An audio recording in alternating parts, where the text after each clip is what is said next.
Alors voici Pépite, un jeu pour 2 à 4 joueurs, une durée de 20 minutes à partir de 8 ans. Pépite, c'est un jeu de dés dans lequel vous allez devoir gérer vos petits lutins. Donc, chaque joueur a des petits lutins. Il a également un sac dans lequel il va mettre ses pépites et ses diamants, parce que vous allez envoyer vos lutins creuser des tunnels sous la terre et essayer d'accumuler le maximum de pépites et de diamants pour remporter la partie. Alors, donc chacun a son petit sac, ses 3 diamants pour commencer et ses 3 petits lutins. Et donc le jeu se compose donc de 4 galeries et de morceaux de tunnel qu'on va aller creuser. Il y a également 2 dés et des cartes bombes, des cartes trésors qu'on trouvera dans les tunnels et un cimetière où on pourra essayer d'envoyer ses adversaires. Alors le premier joueur va commencer, il va lancer les dés.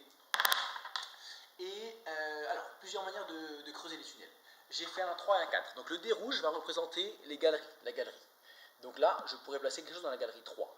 Le dé noir va représenter le tunnel. Donc je pourrais placer un tunnel 4. Donc si je cumule les deux, je peux placer un tunnel 4 dans la galerie 3. Je place un de mes petits lutins qui a creusé et je peux rejouer.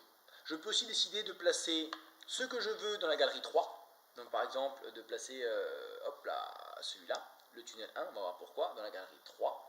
Et de placer le tunnel 4 où je veux, dans la galerie 4, 2 ou 1. Voilà, donc à moi de choisir, soit je cumule mes 2 dés et je rejoue, soit je sépare mes 2 dés pour pouvoir placer des morceaux de tunnel. Alors vous voyez qu'il y a des petites pépites, donc qui seront des points à la fin de la partie, mais il y a également d'autres choses. Là j'ai posé un tunnel avec une pioche, donc s'il y a une pioche, je recreuse un morceau immédiatement supérieur. Donc j'ai creusé un 1, je recreuse un 2, et je fais avancer mon petit pion dessus, mon petit lutin qui continue de creuser. Donc voilà, j'ai posé par exemple ça, et le tunnel 4, moi je vais le poser dans la galerie 4, je mets un nouveau lutin dessus. Au joueur suivant de jouer, à son tour de jeu, il lance les dés, et pareil, donc soit il place un tunnel 5 dans la galerie 1, et il va relancer les dés, c'est ce qu'il va décider de faire, par exemple, ok, un tunnel 5 dans la galerie 1, et il va relancer. Ok, il peut replacer un tunnel 2 dans la galerie 1 et relancer, c'est ce qu'il va faire. Un tunnel 2 dans la galerie 1. Ah, il est tombé sur un coffre, d'accord? Donc c'est un deuxième objet qu'on peut trouver. Il a le choix soit d'avancer son lutin qui est déjà dans la galerie, soit d'en placer un nouveau. Donc il avance celui-là, il tombe sur un coffre. Le coffre, ils sont là. Et il va ouvrir, voir ce que révèle le coffre. Là, il a gagné 2 diamants. Alors les pépites, elles compteront pour des points en fin de partie. Les diamants, ils sont récupérés instantanément. Donc le joueur récupère des diamants et ça lui fait des points ou des pépites qu'il pourra utiliser au cours de la partie. Il peut également y avoir des pépites et il peut également y avoir des bombes dans ces coffres. On verra après à quoi servent les bombes et qu'elles peuvent faire. Donc le joueur rejoue. Ok, il relance une fois. Alors, il a fait un 1 et une bombe. La demi-bombe, c'est un dé qui est perdu en fait. Pour pouvoir utiliser une bombe, il faudra faire une bombe complète parce qu'il y a une autre demi-bombe sur l'autre dé noir. Donc là, il pourrait éventuellement placer un tunnel 1 et il va continuer à le mettre dans la galerie 1. Il veut continuer à creuser cette galerie. Il place son meeple dessus et récupère immédiatement une pépite. Voilà, il prend une pépite qu'il va ajouter à ses pépites. Si il n'est pas content de son tirage, d'accord, s'il n'était pas content de ce qu'il avait, des dés qu'il avait lancés, il peut décider de relancer les dés, mais il doit pour ça payer un petit diamant. Donc il perd une pépite, mais il relance les dés, un ou 2 dés, et s'il veut relancer une deuxième fois, ça lui coûtera 2 pépites, et ainsi de suite. Donc plus on va vouloir relancer, plus on va payer. Il a fini de jouer, c'est au joueur suivant de jouer. Donc voilà, imaginez que les verts ont joué, ils sont venus se placer sur la galerie. Alors voilà, ils ont creusé, ils sont venus là pour embêter le rouge. Hop, et ils ont creusé, comme il y a une pioche, ils creusent un 5. Alors, nouvel élément qu'on peut trouver, dernier élément qu'on peut trouver dans les galeries, c'est des têtes de mort, des ossements. Si un lutin tombe sur des ossements, il est bloqué sur cette case, donc il ne pourra plus avancer. Donc si le vert veut continuer à creuser la galerie verte, il faudra qu'il amène un autre petit pion. Voilà, donc chaque joueur va jouer à tour de rôle, et on va voir maintenant comment remporter des galeries. D'accord, là on a avancé dans les galeries. Il y a 2 manières de remporter les galeries. La première manière, c'est d'être en tête à son tour de jeu. Donc par exemple, si c'est au joueur bleu de jouer, il y a 2 galeries sur lesquelles il a des lutins en tête, il va remporter les galeries. Ok, je remporte ça, et ce sera donc mes points à la fin de la partie. Donc première manière, c'est être en tête à son tour de jeu. Ça veut dire que pendant tout le tour, aucun lutin n'est venu se placer devant soi. Deuxième manière de remporter des galeries, c'est en plaçant le 3e morceau identique dans une galerie. Je m'explique, là il y a un 5, un deuxième 5. Si un nouveau joueur plaçait un 5, ce serait la 3e carte identique dans la galerie et il remporterait toute la galerie.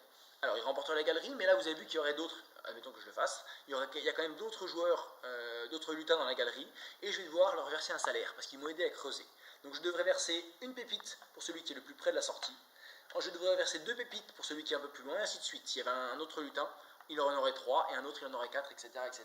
Donc des fois certaines galeries ne vont pas être rentables, parce que je vais la récupérer, je vais récupérer des pépites, mais je devrais verser plus de salaire que ce que ça me rapportera. Donc à moi de voir dans quelle galerie aller ou ne pas aller. Donc voilà, on a vu comment creuser les galeries, on a vu comment les récupérer.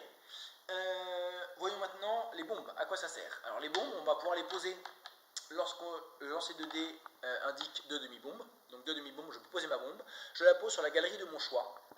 Et cette bombe va exploser après un tour de jeu. Donc s'il y avait du monde, ok, je vais plutôt la poser dans une galerie dans laquelle je ne suis pas. S'il y avait une galerie avec 2 joueurs et que les 2 joueurs, pendant leur tour de jeu, n'arrivent pas à désamorcer la bombe va exploser à la fin de la partie, envoyant les joueurs, les lutins, au cimetière. Okay. Comment désamorcer une bombe de la même manière qu'on la place. Quand en lançant les dés, on arrive à faire 2 demi-bombes, on peut décider d'enlever la bombe. Voilà. Alors s'ils ne le font pas, lorsque les joueurs vont au cimetière, parce que c'est moi qui ai fait exploser la bombe, ça me rapporte autant de pépites que j'ai envoyé de joueurs. Donc plus j'envoie d'adversaires au cimetière, et plus je vais gagner de l'argent. Comment récupérer ces petits lutins du cimetière? En passant son tour.